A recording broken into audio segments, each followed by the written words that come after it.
Finally টি-20 এবং test থেকে বিদায় নিলেন সাকিব আল হাসান। আপনার অনেক মিস করবো বস।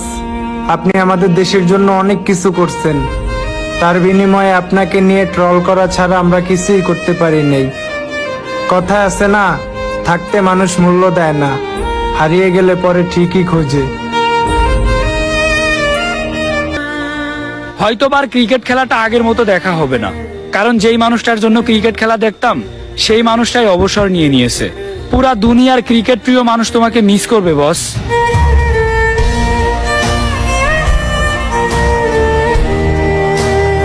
যার হাত ধরে বাংলাদেশ ক্রিকেট টিম হাঁটতে শিখলো, যার কারণে বাংলাদেশটাকে পুরো বিশ্ব চিনলো, যে মানুষটা টানা 17 বছর বিশ্বসেরা অলরাউন্ডার র্যাঙ্কিং 1 নাম্বার ছিল, সেই মানুষটা এভাবে চলে যাওয়াটা সত্যি অনেক দুঃখজনক ছিল। তাই আমি আবারও বলতে চাই, যদি ইতিহাস মুছে না যায় তাহলে আমার পরবর্তী প্রজন্মকে জানিয়ে দিও, আমাদের বাংলাদেশেও মুকুটবিহীন এক রাজা ছিল, যার নাম ছিল সাকিব আল হাসান, আর ওই মানুষটার ফ্যান ছিলাম আমি।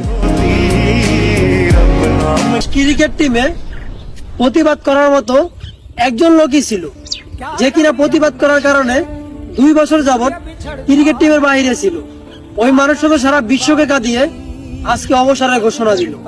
তবে বাংলাদেশের ক্রিকেট টিমে যতদিন লাস্ট পতাকা থাকে ততদিন পর্যন্ত সাকিবের নামটা সবাই মনে রাখছে।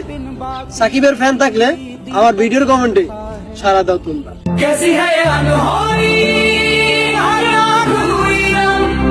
খাওয়ার আগে কি ফ্যানদের জন্য কিছু বলতে চান কিনা, যদি আপনার শেষ টেস্ট হয়ে থাকে?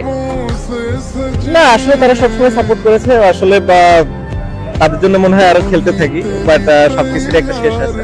তো তাদের সব সমর্থনের জন্য আমি তাদেরকে ধন্যবাদ জানাই। তাদের আনকন্ডিশনাল লাভ, যে ধরনের আসলে ভালোবাসা তারা দিয়েছে বা সাপোর্ট আমাকে দিয়েছে, তার জন্য আমি তাদের। আর লাস্ট ম্যাচেস আপনার পুরো ক্যারিয়ারটাই অ্যাচিভমেন্টে ভরা, নিজের অ্যাচিভমেন্ট নিয়ে এখন পর্যন্ত খুশি, কোনো আক্ষেপ তো থাকার কথা না? কোনো আক্ষেপ নাই, আলহামদুলিল্লাহ। তুমি আবার জন্ম নিও, আমি তোমার প্রেমে আবার পড়ব। এই পৃথিবীতে যদি তোমার দেখা আমি আর একটি বার পাই, তবে সেইবারও আমি শুধু তোমার প্রেমে পড়ে যাব। পৃথিবীতে হাজার হাজার মানুষ থাকা সত্ত্বেও আমি ঠিক সেই মুহূর্তটাতেই আমি ঠিক তোমার প্রেমেই পড়ে যাব।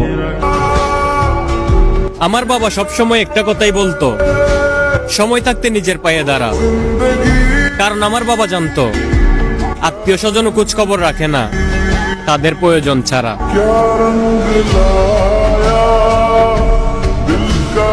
রাহাত ভাই, আপনি তো চাইলেই যে কাউকে 1 মিলিয়ন ফলোয়ার বানিয়ে দিতে পারেন। আমাকে আপনার ছোট ভাই মনে করে 1 মিলিয়ন দেন না ও ভাই, দেন না 1 মিলিয়ন।